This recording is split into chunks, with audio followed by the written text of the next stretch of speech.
Droguée, décapitée, dépecée. Nadia Chafa, une chanteuse algérienne de 59 ans, a été tuée de cette façon si sordide pour un mobile bien crapuleux. Voici son histoire. Nous sommes en décembre 2017. Un homme se promène tranquillement au bois de Boulogne, aux alentours de Paris, et là, il aperçoit quelque chose, une forme un peu bizarre par terre, enfouie sous les feuilles mortes. Il s'approche, il est intrigué, il est étonné, il ne comprend pas très bien ce que c'est. Il est un peu curieux aussi. Donc du bout du pied, il enlève quelques feuilles, et là, il découvre, mais avec horreur, une tête. Oui, une tête coupée. Le premier instant d'effroi passé, il appelle immédiatement la police qui se rend tout de suite sur les lieux. Du crime ou pas, on ne sait pas.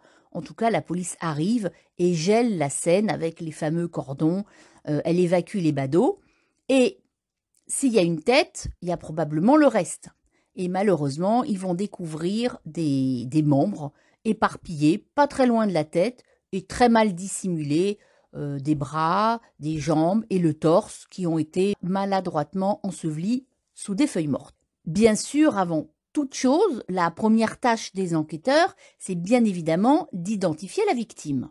Donc, ils vont dans le fichier des personnes disparues, et là, ils tombent avec un dossier qui pourrait correspondre au reste retrouvé, c'est-à-dire une femme qui a été portée disparue il y a environ une semaine par sa famille.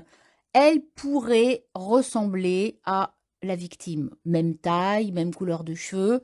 Bien évidemment, des analyses supplémentaires vont être effectuées pour être certain que ce soit la personne disparue. Et malheureusement, après analyse, le couperet tombe. Il s'agit de Nafia Chafa, une Algérienne de 59 ans au moment des faits.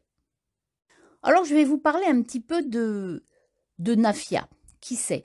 C'est une chanteuse algérienne, plus précisément une chanteuse de raï algérien.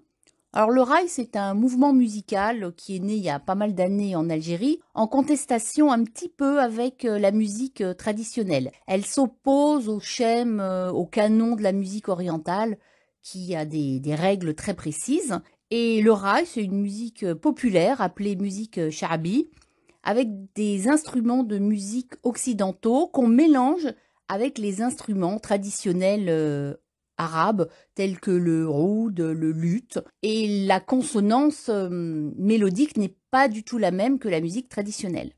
Alors, Nafia, elle est née en Algérie. Elle a commencé sa carrière de pianiste et de chanteuse en Algérie. Et puis, elle a décidé, peut-être pour des raisons personnelles ou professionnelles, que sa carrière démarrerait peut-être plus en France. Et elle est arrivée en France il y a déjà très longtemps. Elle s'est installée en France et elle arrive à vivre de sa passion. Elle vit de son art, ce qui est quand même assez rare. Donc elle est régulièrement contactée pour animer des mariages, des circoncisions, des anniversaires ou tout simplement des fêtes. Elle a un orchestre et voilà, elle chante, elle anime les soirées, elle anime les fêtes.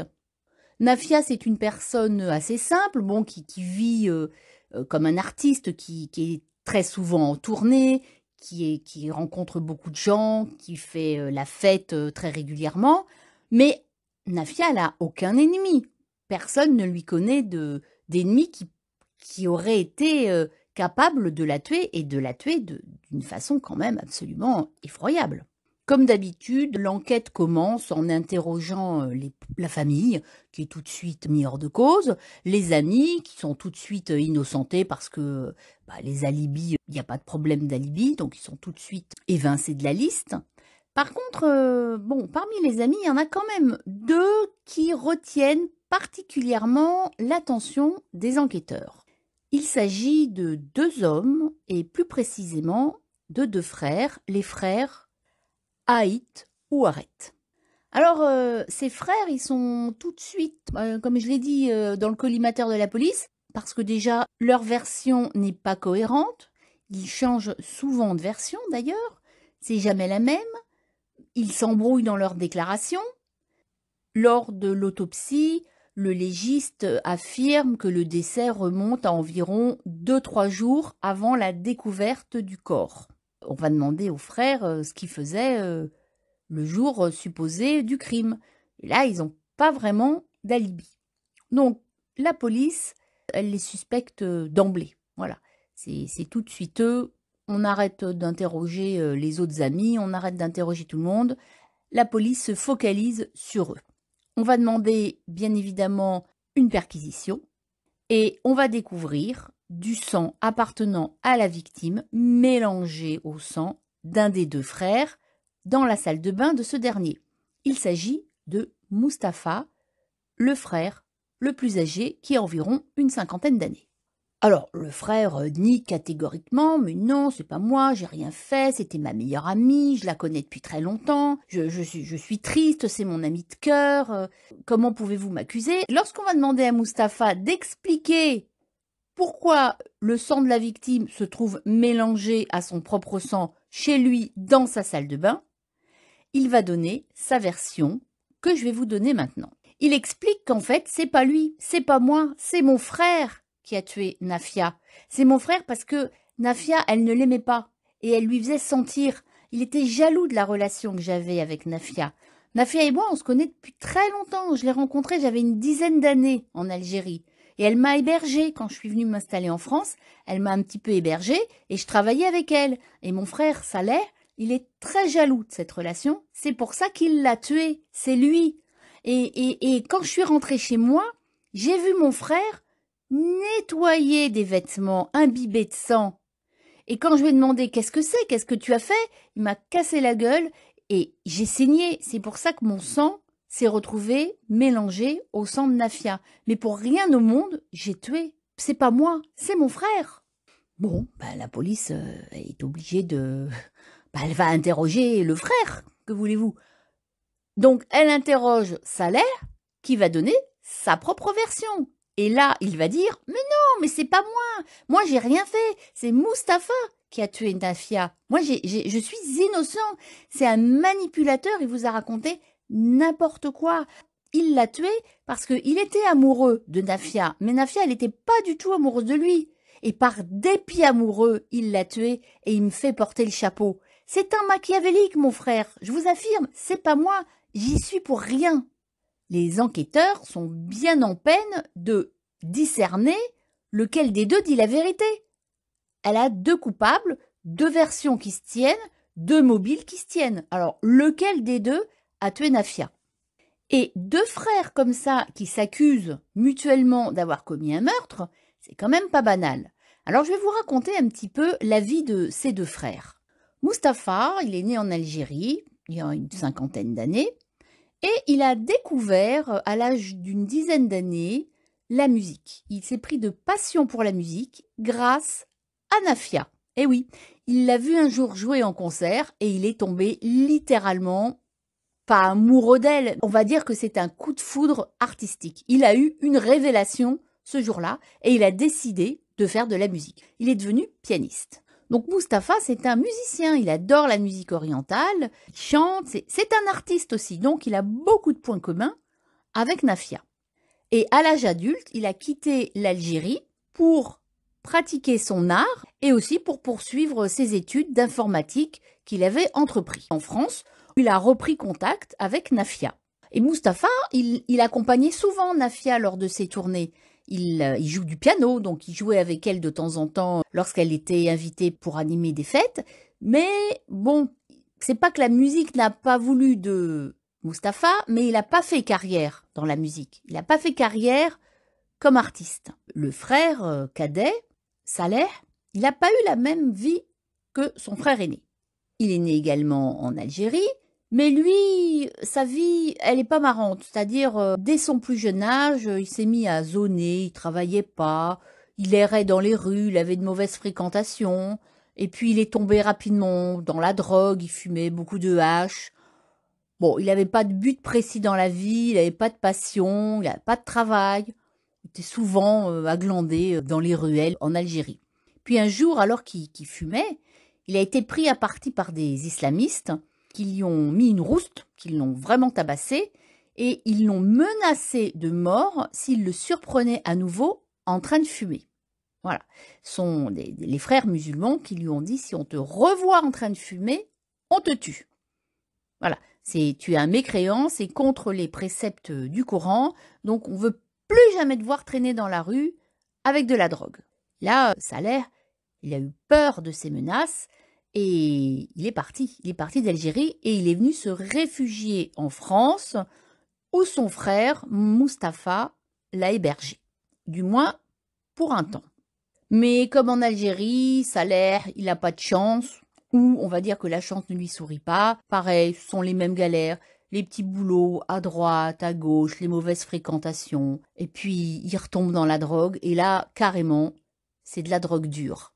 Alors, son frère Mustapha, qui est pas du tout comme ça, eh bien, il va le virer. Il va le virer de chez lui, il le met à la porte. Et Saleh va commencer sa vie de marginal, c'est-à-dire, voilà, où dormir chaque soir. Il faut trouver un toit pour dormir, et ça va être comme ça pendant quelque temps. Bon, jusqu'au jour où, ma foi, Mustapha, qui visiblement n'arrive pas à vivre de sa musique, il a abandonné ses études d'informatique, décide de monter, vous savez, une kebaberie, voilà. Et il va demander à Saleh s'il veut être associé avec lui. Bon, bien sûr, Saleh va dire oui. Et tous les deux, ils vont commencer à travailler dans une kebaberie. Bon, ils sont pas des bons gestionnaires, l'entreprise coule rapidement et à nouveau, c'est la galère. Tous les deux se retrouvent au chômage.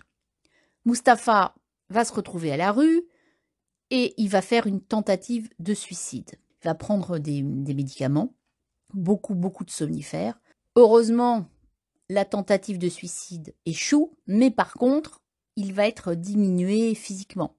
Il va, pour un bon moment, il va être obligé de marcher avec des béquilles, il va être très faible, et Nafia, très gentiment, va lui proposer de s'installer chez elle. Elle lui dit, pendant ta convalescence, si tu veux, viens à la maison, je vais m'occuper de toi. Nafia, elle est gentille, elle le connaît depuis très longtemps, je vous ai expliqué, ils se sont rencontrés, elle l'a rencontré petit garçon, il avait une dizaine d'années. Donc elle est brave, Nafia, elle a pitié de lui. Voilà, c'est souvent comme ça, quoi. Quand on rend service, ça se retourne toujours contre vous, quoi. C'est vraiment effrayant. Quant à Saleh, lui, ben, il est à nouveau à la rue, il touche le RSA et il vit d'expédients comme ça. Bon, voilà, c'est galère en galère. Par contre, Mustapha, il arrive à s'en sortir tant bien que mal. Après sa convalescence, il reprend un appartement et son frère, Saleh, vient l'aider. Alors, pour l'un, il venait le squatter, pour l'autre, il venait aider. Voilà, on a vraiment deux versions de l'histoire, complètement opposées. Pourquoi ces deux frères sont si hostiles l'un envers l'autre? Pourquoi ces deux frères se bouffent le nez comme ça? En fait, ils sont frères, mais ils n'ont pas été élevés ensemble. Quand Mustapha avait 12 ans, Saleh est né. Donc, c'est un petit bébé qui braille tout le temps, qui est au biberon. Mustapha, lui, il a sa bande de copains, il joue, il est au collège. Donc, ils ont été élevés vraiment chacun en fils unique. Ils n'ont pas vécu ensemble, en fait. Quand Mustapha a 20 ans, Saleh en a 11, et voilà, Mustapha, il est parti en France. Donc, en fait, ces deux frères, ils n'ont que comment dire, ils ont qu'un lien sanguin, en fait. Ils n'ont pas d'affect l'un envers l'autre. Voilà, ça explique pourquoi, en fait, ils s'accusent mutuellement. Alors, la police, elle a deux suspects, deux coupables. Pour elle, elle a fait son job.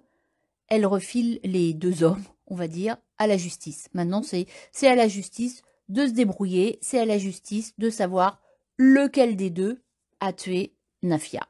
Donc, pour Mustapha, c'est Saleh qui a tué Nafia parce qu'il était jaloux de la relation qu'entretenaient Nafia et Mustapha. Il était jaloux de cette amitié. Quant à Saleh, il accuse son frère d'avoir tué Nafia parce qu'il était amoureux d'elle et qu'elle, elle ne l'aimait pas. Voilà. Donc vraiment, on a deux versions qui vont. Toujours est-il que le procès va s'ouvrir à Bobigny le 21 octobre 2022. Deux coupables pour un meurtre. La justice devra décider lequel des deux ira en prison. Les deux iront en prison? Un innocent ira en prison? On ne sait pas. L'issue du procès est complètement incertaine. Au procès, le médecin légiste va confirmer que Nafia n'est pas morte directement, elle n'est pas morte de décapitation, elle n'est pas morte de démembrement. On a retrouvé dans son organisme des traces de somnifères à haute dose ainsi que des traces de morphine. D'où proviennent ces somnifères? D'où provient cette morphine? Acculé à dire la vérité, Mustapha, lors d'un retournement de situation, c'est un vrai rebondissement, c'est un coup de théâtre, hein. Alors comme dans les films, Mustapha, il va finalement avouer et innocenter son frère. Et son frère, je vous rappelle, il a fait 5 ans de prison pour rien. Alors Mustapha va dire, oui, c'est vrai, c'est moi qui l'ai tué, mais je voulais juste l'endormir. Je lui ai donné quelques cachets. Non, en fait, il lui a pas donné quelques cachets, il lui a donné une 50aine de cachets, avec de la morphine qu'il a dissous dans son café. Alors, je sais pas comment Nafia, elle a quand même bu ce café parce qu'il devait quand même avoir un goût assez particulier. Bon, toujours est-il que malheureusement, elle a ingurgité ce café, qu'elle s'est endormie et que Mustapha l'a décapitée et l'a démembrée. Mais lui, il va dire qu'il voulait pas la tuer. Non, non, non, non, non, non, je voulais juste l'endormir. Mais pourquoi vous vouliez l'endormir? Quelle est la raison? Quel est le mobile? Lui demande le président de la cour. Parce que je voulais lui voler ses instruments de musique. Ils sont de grande valeur. Je l'aurais volé, je les aurais revendus et j'aurais touché environ 1000 euros. Voilà, c'est le mobile. C'est absolument épouvantable. C'est terrible. Non mais tuer sa meilleure amie pour voler des instruments et les revendre, mais voilà, moi j'en trouve pas mes mots, quoi. C'est absolument épouvantable. Et c'est d'un sordide. Moi j'ai même plus, je sais même plus comment dire là. On n'a jamais retrouvé la scie et le couteau qui ont permis de démembrer Nafia. On n'a jamais compris non plus pourquoi il l'a démembré. Tout ça pour aller mettre sa tête et ses membres au bois de Boulogne. Ça n'a pas de sens. En général, on découpe quelqu'un et on arrive à faire disparaître son corps en éparpillant les restes à droite, à gauche, ou éventuellement en les faisant brûler, en les lestant avec des pierres dans des sacs et on les jette dans de l'eau, dans la Seine. Non, lui, il a été juste les enfouir très légèrement sous des feuilles mortes. Ah, c'est vraiment, mais c'est sordide, quoi. Alors, le verdict est tombé. Il a écopé de 30 ans de réclusion criminelle, plus 20 ans de sûreté. La famille de Nafia est satisfaite du verdict. Quant au frère, il a été immédiatement, le jour même d'ailleurs, où Mustapha a retourné sa veste, enfin où Mustapha a dit la vérité, le frère a été tout de suite libéré. Quand le président du tribunal a dit à Salah qu'il était libre, il était sidéré, il n'a pas eu trop de réaction, il n'a rien dit, il était muet. Voilà, c'est une enclume qui lui tombe sur la tête en fait. Mais il est libre. Le président de la cour lui a dit qu'il devrait demander des indemnisations et il s'est excusé au nom de la justice. Voilà. Mais toujours est-il qu'il a quand même fait 5 ans de prison pour rien. Voilà, c'est une triste histoire, comme d'habitude, que je vous raconte. J'espère cependant que vous l'avez appréciée. N'hésitez pas à me mettre des commentaires. Et puis, je vous invite également à aller écouter un petit peu la musique de Nafia. Voilà. Je vous remercie. À très bientôt pour une prochaine histoire. Au revoir.